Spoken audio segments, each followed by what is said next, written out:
Good morning, everyone, and welcome to the Early Edge. It is going to be an absolutely fantastic Friday, and we've got an absolutely fantastic recap screen to show you. Let's see how we did on Thursday before we bring in the stars of the show. We go 6-2. I stay hot with my round matchups, and we go, let's see, Calvin smashes his. Larry Hartstein hit his at the 8-minute mark in the first quarter, and we go 2 out of 3 on SportsLine. We will take this every single time. Ladies and gentlemen, you might have noticed we had that preseason bet. Larry now 2-0 in the preseason, but we're only 27 days away from NFL regular season. Put your favorite 27 in the chat.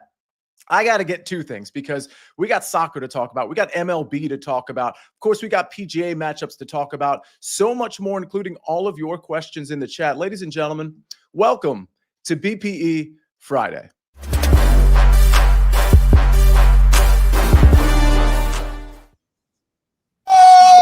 Let me hear those. Wait, hold on. Oh my gosh. What happened to Amags? Hey, Amags, you. I think we've got buckets. I'm here.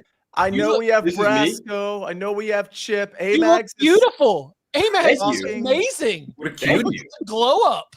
Wow. Yeah, this is my final form here. All right. Well, that's Amags apparently. But ladies and gentlemen, we know what we're all waiting for right here, right now on a Friday. If you don't mind, Chip Patterson, how about a little or maybe a lot of a chip me up? Good morning, Sia. Good morning, Buckets. Good morning, Danny. Good morning. Good morning, Ben. Good morning, Early Edge fam. And I know that my dog Amags. Do you smell that? Is it me? Is it Buck? No, it's. Ooh, baby. Every single weekend from now until early February, we got real, live American football. And while we are still 15 days away from the start of the college football season, which is more by purview, shout out to former Cincinnati quarterback Tony Pike. Real ones know. I'm going to tell you that Lynx Patterson has a few more appearances, but we are getting ready. We have been all over CBS Sports Network with the Early Edge Network show. We have been dropping heat, and we will be back at noon Eastern time today. So we're going to get a little golf here, but if you want a little bit more college football, come on and find me over at noon Eastern time on the mothership CBS SN. CBS SN, that's going to be 12 o'clock. 1 o'clock, you're going to catch me and Patrick McDonald talking live FedEx St. Jude. So we got 2 hours of coverage on CBS Sportsnet with Chip, of course, and myself. CBS Sports Network, that is, of course.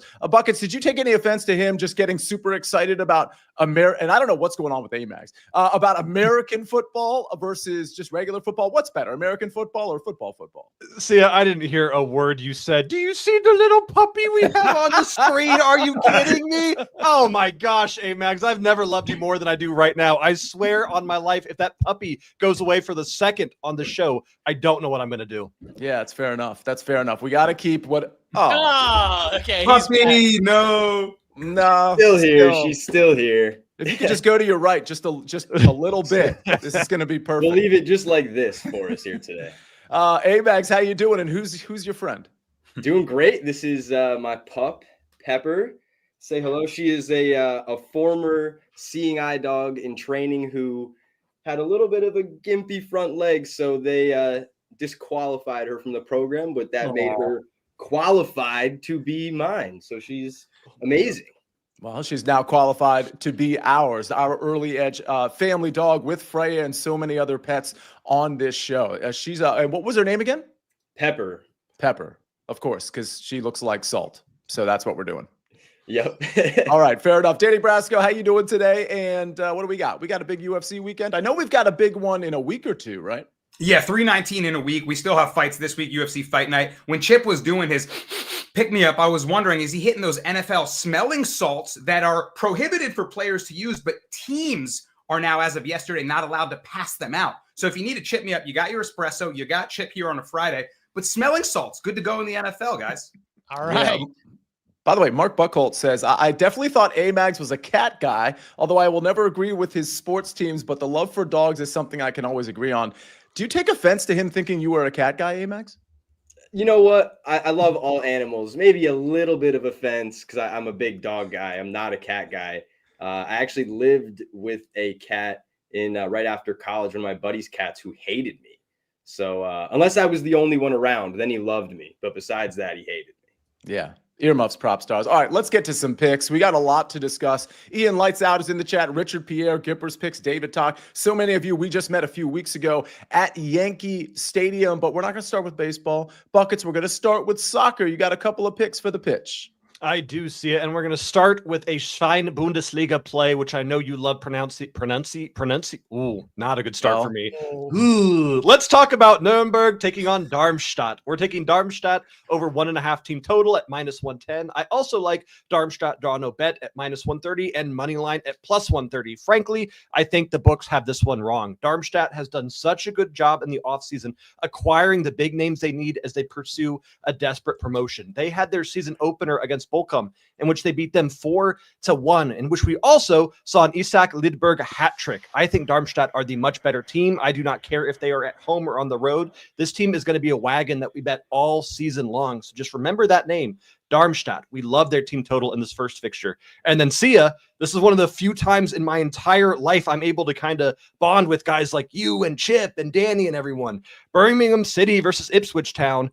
We're taking both teams to score in the English Championship, but Birmingham City is partially owned by Tom Brady, who's an NFL player, right? We can all bond over this. I should deflate this ball right here just in honor of him. Get a nice little. If you could, Chip, that would be great. And then immediately, I don't know how we're bonding anymore. I don't know what that means, but I support whatever Chip is saying. Guys, it's a really tough game to bet on because this is the championship season opener. This is the most grueling league that we have in all of English football here. 46 games. Birmingham City is a newly promoted side. Ipswich is a newly relegated side.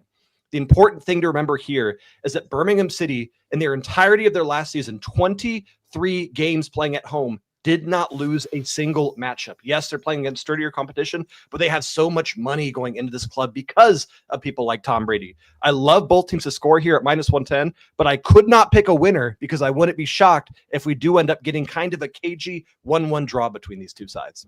Wow. Okay. Appreciate the Tom Brady reference. Again, if you have a favorite 27 to put in the chat, go ahead and do it. I'm thinking Steve Atwater, Larry Johnson. I'm sure I'm missing a ton.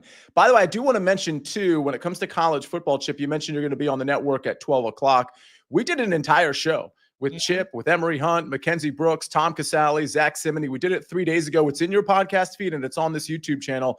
Chip, we picked it all. We picked, or at least almost as many picks as we could get through an hour. Conference champions, let's see, Heisman Trophy winners, national champions, you name it, we had it. Win totals, overs, unders. That was a great show. Yeah, I liked where I was sitting for that one because the win totals that I targeted, you said, give me a win total over. I gave you a 5.5. Give me a win total over. I gave you a 5 under. I gave you a 5.5 because I want stake deep into the season. I want the team that is flirting with whether I'm going to a bowl in Tampa or whether I'm sitting at home thinking about the transfer portal. I want to have that like right on the fringe of 6 wins. So go check it out. Again, I've got a 5.5 over and a 5.5 under. Those are the win totals that keep you invested the whole season. I will also point out, if you actually watch the show, listen to it if that's easier for you, because it is for most people. If you go back and watch the show because you didn't see it the first time, Emery and Chip like basically got in a fight over a quarterback conversation. So you got to watch Chip's reaction. It was early in the show. Who was the quarterback that? Cade Klubnik. That's right. Okay. Clemson's Cade Klubnik. It was quite the back and forth. I mean, I'm exaggerating it, of course, but it was a fun watch regardless. All right, let's transition from soccer to college football to baseball. Amags, I don't know if it's you. I don't know if it's Pepper, but somebody's got to give out a couple of picks. You know what? Her picks are probably stone cold locks. So I have to say, maybe next time I'll bring a pick. I know Freya's done very well, so I'm sure. Amags, can we do a Pepper Freya collab sometime? Oh, that's good. I would like that. That, you know what? That would be something I think you'd have to back the Brinks truck up for. That's, you put your mortgage payment on that one because there's no chance it loses.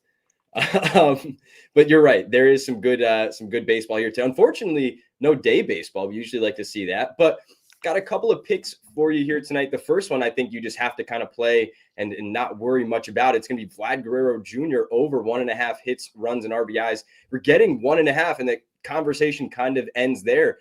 He projects as one of the overall best plays on the board tonight. He gets Clayton Kershaw, who, while we've seen him hit milestones this year and it's a feel-good story, and he does actually have, I think, a little bit left in the tank. I just don't think this is a great matchup. Vlad Guerrero Jr. over 320 this year for batting average against left-handers.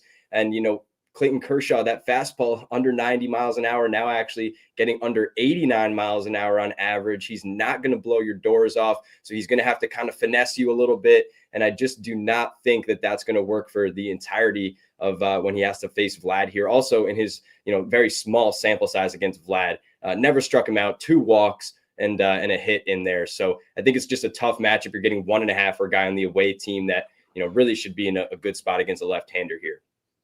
Secondly, the hat that I am wearing, first off, it's a new hat. So I'm sorry if it doesn't, fit my head properly. It was looking a little maybe weird in the mirror this morning, but I had to wear it and I had to get it knowing that this guy, Tariq Skubal, is a dog. Shout out Pepper and Freya.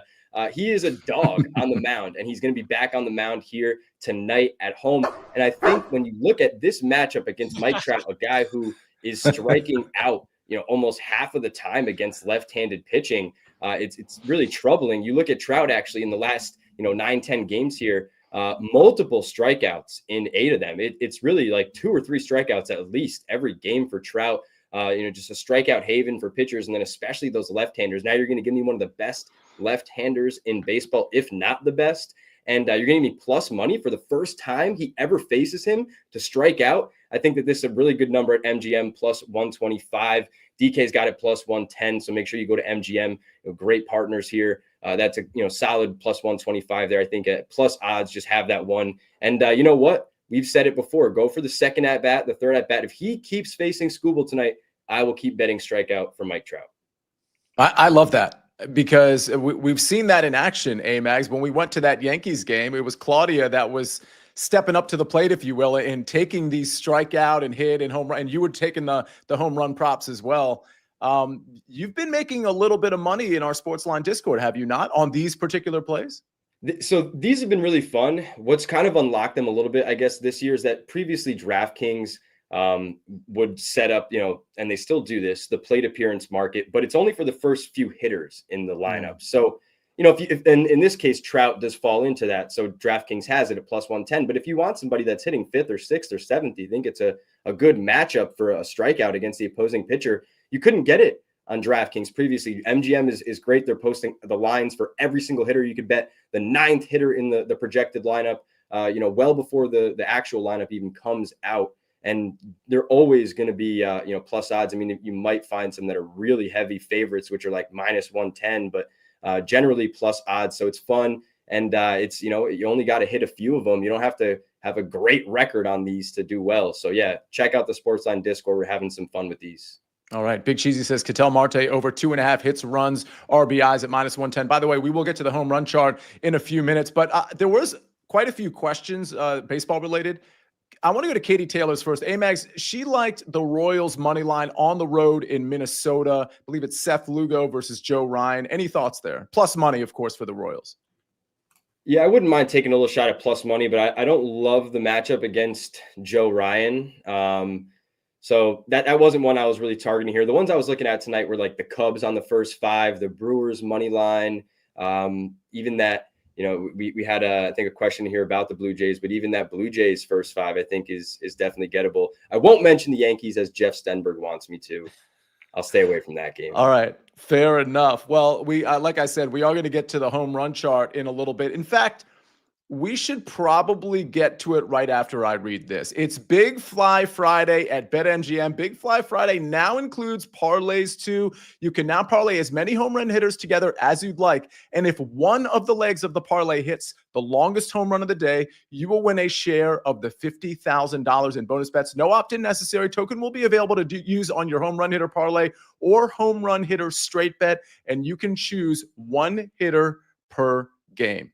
Let's take a look at that MLB home run value courtesy of the SportsLine model. We've got Tyler Soderstrom again, plus 350, says SportsLine, plus 500 are the real odds. Then we go to Kerry Carpenter, plus 355 versus plus 400. And then finally, some moderate value on Fernando Tatis Jr., plus 425 versus plus 440. Amags, do you or Pepper have any opinions on these three or anybody else, frankly?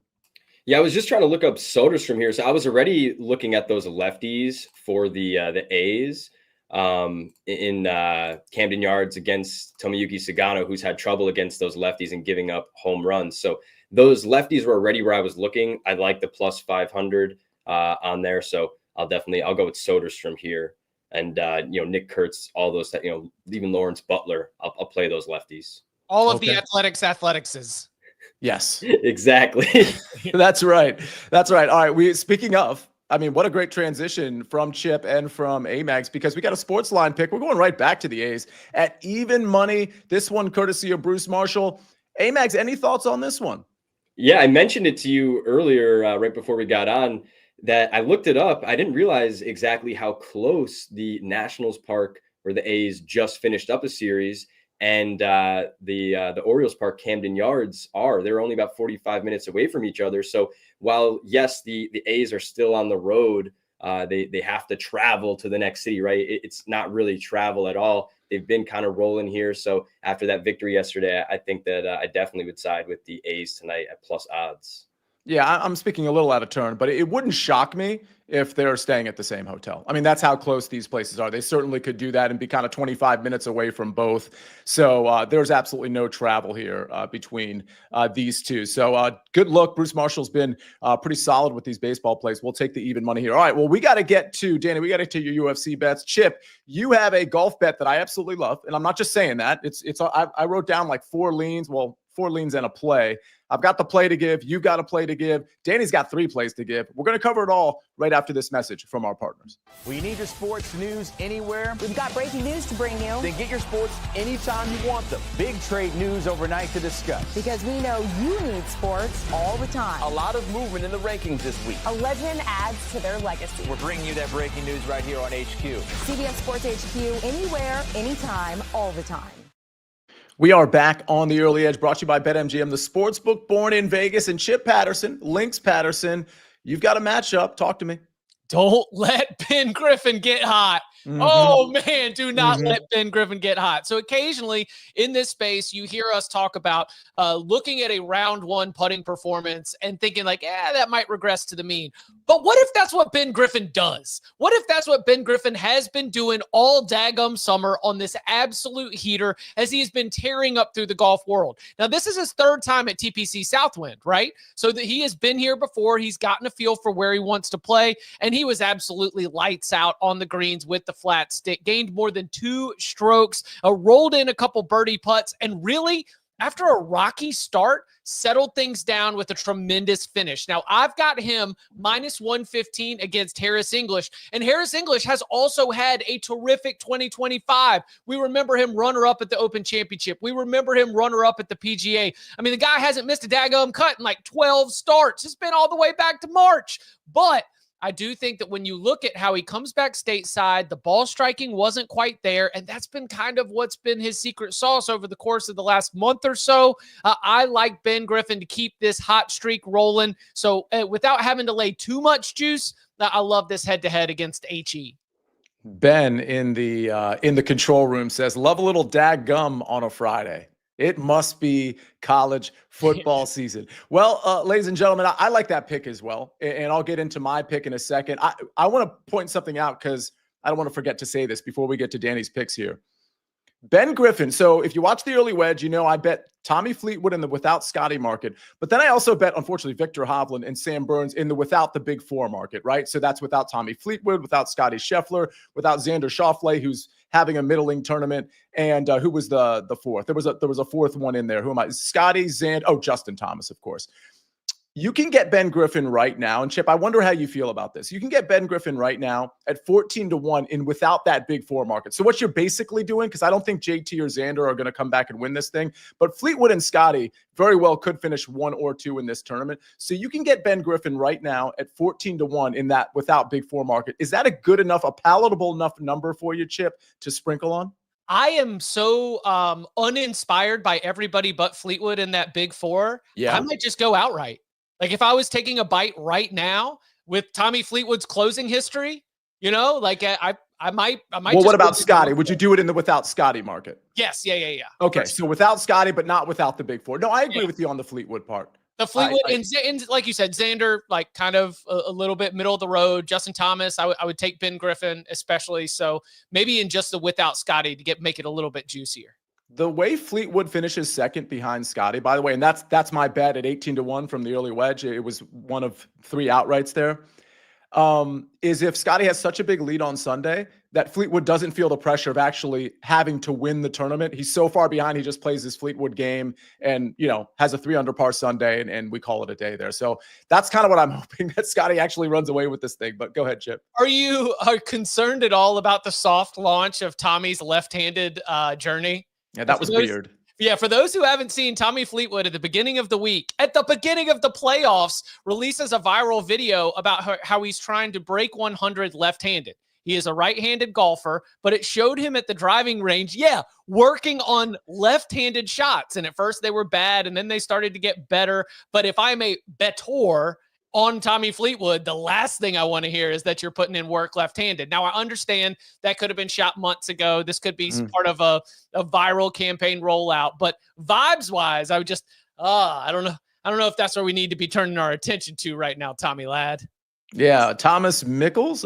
I think that's how you pronounce his last name. Forgive me if I got it wrong. He says, Chip, do you like Tommy today under 68.5 at -115?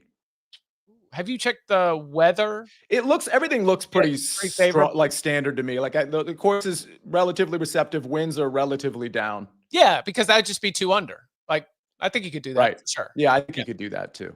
All right, let's move forward. Danny Brasco. There's a lot of people in the chat, including Gipper's Picks. He says, Danny's focusing on something. Danny's doing something. Danny's concentrating on something. I know you have 3 picks to give us, but I don't know if there's something else afoot here. Either way, what you got in UFC? Well, I was betting on Chip's play, and I was furiously looking for the appropriate market. I was live matchups. I'm not a golf guy, so I had to look through a big list of props offered. But people are asking about cricket in the chat. We haven't had cricket in a while because the Indian Premier League ended a while ago. The Australian Big Bash League kind of just came and went. I was kind of too locked in on UFC, and I didn't dial in. There's a Caribbean Premier League coming up, so I'll try to dial in. A lot of international play, guys, and I'll try to get early morning cricket back in the chat. But Caribbean cricket is match fixing. Just screams it through.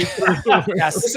Russian ping pong. They have like Major League Cricket, which is the new US league. And it's this weird like hodgepodge mix of players, some super talented, some just total scrub life, to be honest. And I didn't bet it at all because it was weird. It was a weird collection of players. These leagues, even like the Caribbean, the Indian, they have legit all-star talent. So I want to bet on leagues that are legit, not like some of these clubs that I don't know how Buckets does it. They're like 8th league in England. I don't know how you can handicap what these guys do if they like fail a math test before the game. In any case, onward we march. We're going into the UFC, and I got 3 picks for you guys. I'm a little frustrated because I've had a lot of 1 and 2 days. Last week I had a really nice winning week in the UFC, but I didn't bring the dog of the week that I wanted on this show. I switched it up. I tried to get too cute, try to win everywhere.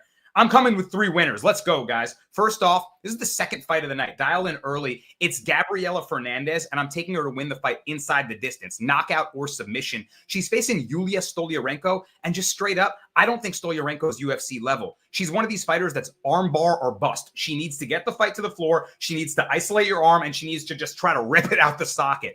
And when she can't do that against skilled fighters who have jiu-jitsu defense, who can stay on the feet, she's in trouble, man. Fernandez is a physical monster. She's got crazy physique for the 125-pound division. She rips her left cross, right hook combination. She's got heavy kicks. And I think Stoliarenko, if she's on the feet, is going to get cracked by that left cross down the middle. So we've seen that Fernandez in her last fight pulled off the biggest upset on the card as a plus like 400 betting underdog and choked her opponent out after hurting her. So she can use her jiu-jitsu too. I'll take her to win the fight by either way, KO or sub, -130 there. Next up, this is a fight. This is something that I've been targeting now. Chip was talking about it with me on a show a couple weeks ago. We're looking at significant strikes props. Sometimes it's better off to pick a fight that is going to go long and both guys are going to have success than trying to figure out the winner or laying that -300 favorite. So instead of taking Gene Matsumoto -300 on the money line, how about we take him to go over 68.5 or 67.5 significant strikes in the fight? He's facing a fighter in Miles Johns that's a wrestler-boxer style fighter, but I don't think he's going to have too much success with his wrestling. His boxing is decent, but Matsumoto's a lot more dynamic of a striker. So I think Matsumoto is going to kind of be able to tee off on him in a lot of moments in this fight. What we're betting on is Miles Johns' durability. Can he take 68 shots, right? And I think he can. Matsumoto's got this really nice Muay Thai style striking. He lands a lot of heavy low kicks. He mixes up combination punches. He can knee you and elbow you in the clinch. And if Johns does try to take him down, he's got a good guillotine that he can use as takedown defense and thwart him away from that. So if this is a striking affair, the odds makers have it over 2.5 at -300, so they favor it to go the distance. Then I think Matsumoto can get near 100 strikes. I actually might ladder this up. In his last two, he went 70+ and 90+. So look for him to go well over this number in this fight to probably go the distance. And finally, let's go to the main event of the evening, guys. This is a sweat, and we're sweating out a plus money prop.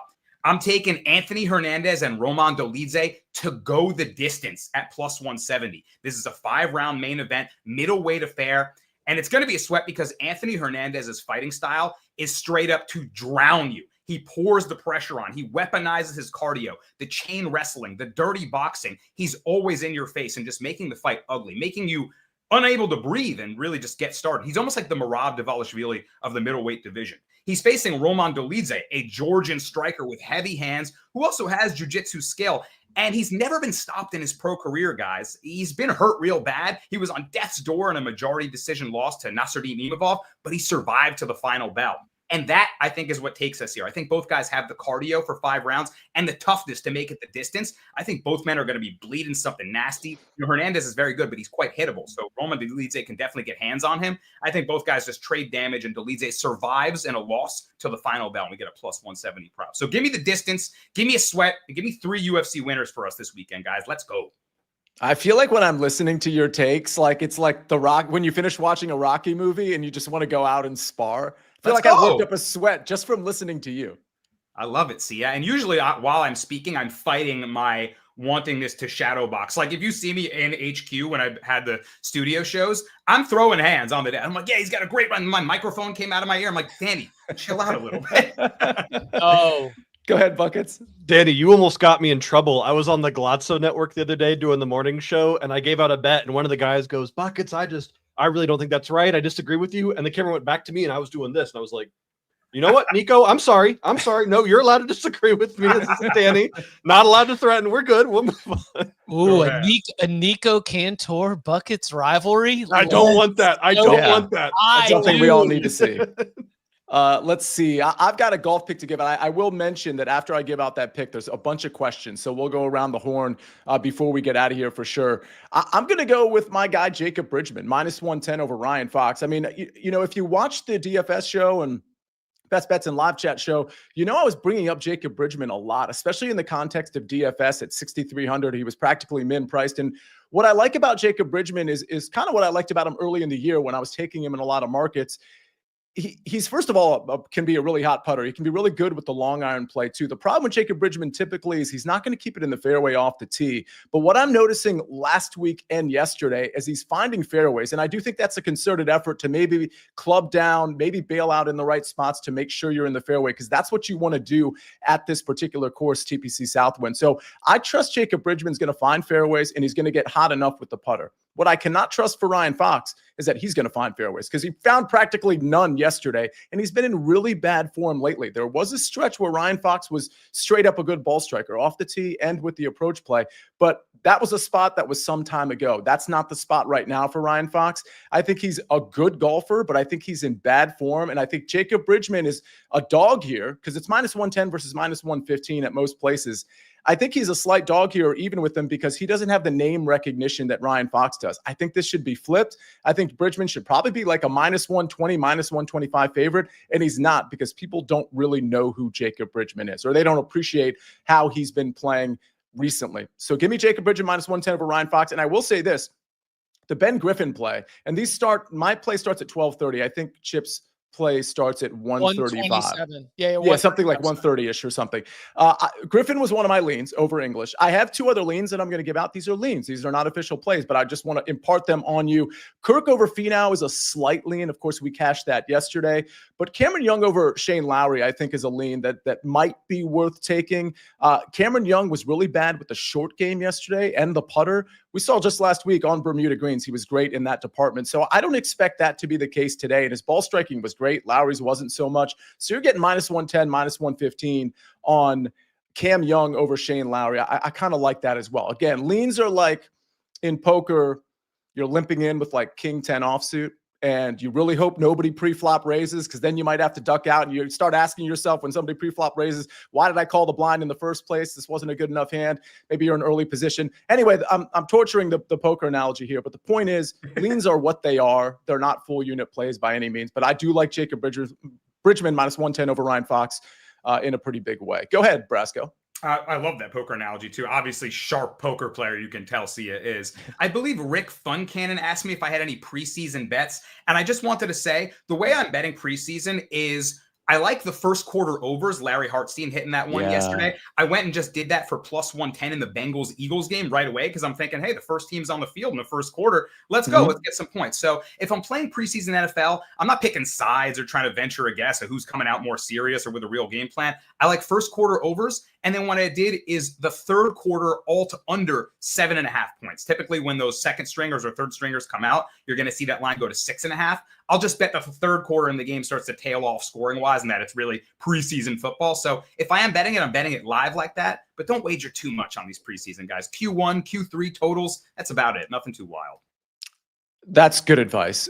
Stephen Cook says, I've been asking for an early edge poker tournament. Let's do it for charity. Okay, so that's a really good idea. And Stephen, you're not the first person to bring that up just in the last few weeks. I will talk to the powers that be to see if we can set. There's always like logistical things that have to be kind of worked out. But Stephen, it's a really good thought. I will 100% bring it up because I think it could be super fun. Go ahead, Chip. And legal, no Gilbert Arenas. Okay. And legal issues that we need to make sure we've got all buttoned up. Thankfully, we've got the counselor of cash who knows the law. He wasn't involved. He wasn't involved, man. It was just his house. I did a whole write-up on that indictment. I mean, he doesn't have much to worry about, but it was on my Twitter feed for, I mean, it still is, but he wasn't really involved, but he kind of was. It's just Gilbert being Gilbert.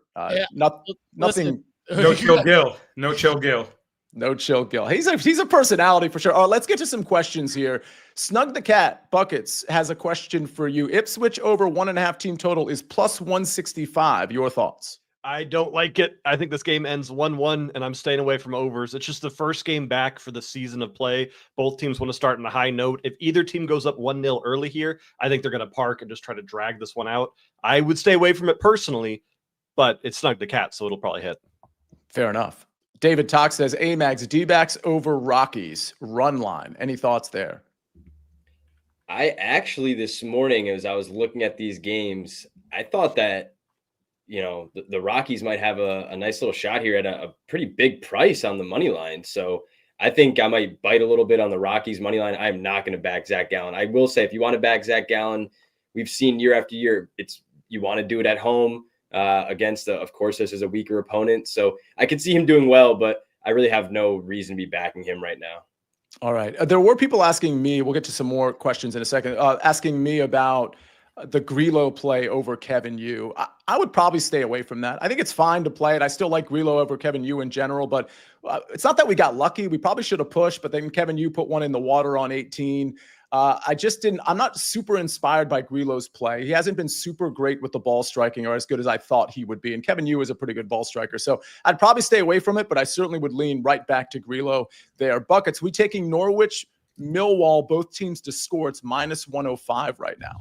Absolutely. We're taking that. I really like that bet, Jeff. And I really like your team logo as well. I think that's probably a sport. So I got your back here. And I also wanted to say real quick here, because we also welcome back the Turkish Super League. If you want kind of a fun one, this is one of those that pays to watch live kind of bets. Look at Leroy Sané to have an assist for Galatasaray, +310. He is going to be a masterpiece with Victor Osimhen up top. Okay. Giuseppe Maricino has another question for you, Buckets. He says, how do we feel about a championship promotion parlay with Birmingham, Wrexham, and Charlton all to score in their matches? I thought he was going to say promotion parlay with them getting promoted, and I was about to get really mad at Giuseppe here. But I like that. I think Birmingham do score against Ipswich here. I think Wrexham, just off of kind of the motivation and kind of momentum alone, will score. Charlton's the one I'm a little bit worried about. That one could be a bit cagey or a bit slower, but I did the exact same thing with this fine Bundesliga this season. It's a great bet to take. So it's like the vibes of like, we're here. We're so excited. We've got it. Well, and so many teams get promoted and then just get their asses kicked for the next 9 months. So the kind of getting that first goal is such a big deal for newly promoted sides to be like, okay, maybe we actually do belong here. And not all teams do, but I think all three of these teams do. Also, Amags, what a name. go ahead. Giuseppe Maracino. That's straight It's out the of a best Bronx name ever. Out of a Bronx tale. Like, I love that name. I pointed that out like a couple of weeks ago when it was the first time I'd seen his name in the chat. So Giuseppe, thanks for being in. All the new people, Giuseppe, you're probably not that new, by the way, but definitely make sure you're subscribed to this YouTube channel. And can I just give a real quick shout out before maybe there's some MLB questions I missed, Amags. So maybe I guess not. I do want to just thank everybody just one last time for getting the early edge to the final round of the People's Choice Podcast Awards. There's several different categories. That happens to be best male hosted category, but it's obviously like early edge is really on the map here. And we've got 9 others that we're competing against in the final round. If you voted in the first round, 25% of you will get an email that will basically say, hey, can you vote in the final round too? And all you have to do is vote for us in the final round. And Chip, I know cover 3 is up there too. It's cover 3. You guys had to have made it to the finals as well. Yeah, we are a finalist for the best sports podcast. It's good to be a finalist once again, but this time we're coming for that trophy. No Buffalo Bills here. Nah, we get to the final stage and now we're going to win it. So same thing there. If you voted for cover 3, and I love everybody early edge. I've seen it in the chat. People said they were able to go in and vote for both. Go in and do that again because you got us here. Now you need to help us bring the trophy home.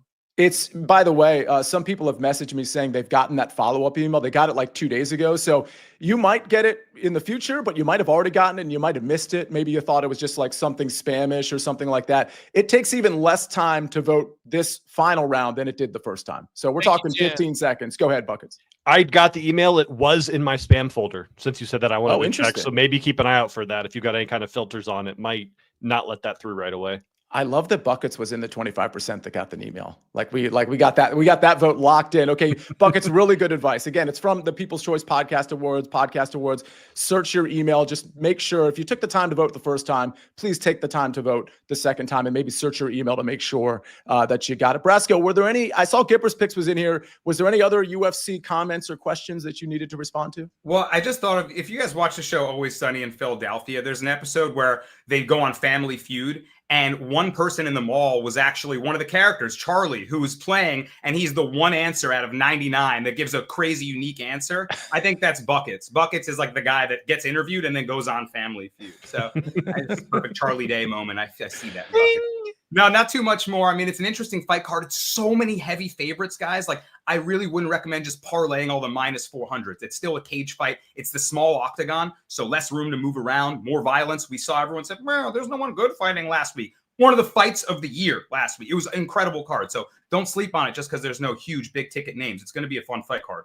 And we got a huge, and no disrespect to this weekend, but next week, obviously, you're going to be on this show. You're going to be on the network. You're probably going to be on HQ on Saturday. I'm just guessing. I don't know, Danny, but that's a big fight weekend next weekend, correct? Dricus versus Khamzat, the middleweight title on the line. And so many questions about Khamzat Chimaev, this guy who's, I kill everybody, is going to take over. His energy is insane. He can just maul people on the ground versus Dricus, who I call the greatest caveman to ever live. His fighting style makes no sense. And he just keeps walking through people with his awkward, herky-jerky physique. Can he do that to Khamzat? I can't wait to find out, man. It's one of the most fascinating matchups we have in the sport right now. So I was stalling for a reason. I knew I missed something. It's Jodel Ashihi. I think I'm pronouncing your name right. Jodel Ashihi's birthday. Happy birthday to you. Thanks for being in the chat. Thank you, everybody, for hitting the like button and doing all those things. Anybody got anything to say or questions to answer before we get to the recap screen? We're good? Okay, I think we're good. I got the Buckets sign of approval. I'm waiting for Pepper's sign of approval, but she's been boxed out of this show thanks to Amags just hogging the screen. He's off behind me here. Let's get to the recap screen. I've got Jacob Bridgman minus 110 over Ryan Fox. This one at 12:30, a 2-ball. Nuremberg versus Darmstadt. Darmstadt over 1.5 team total, -110, says Buckets. He also says Birmingham City versus Ipswich Town.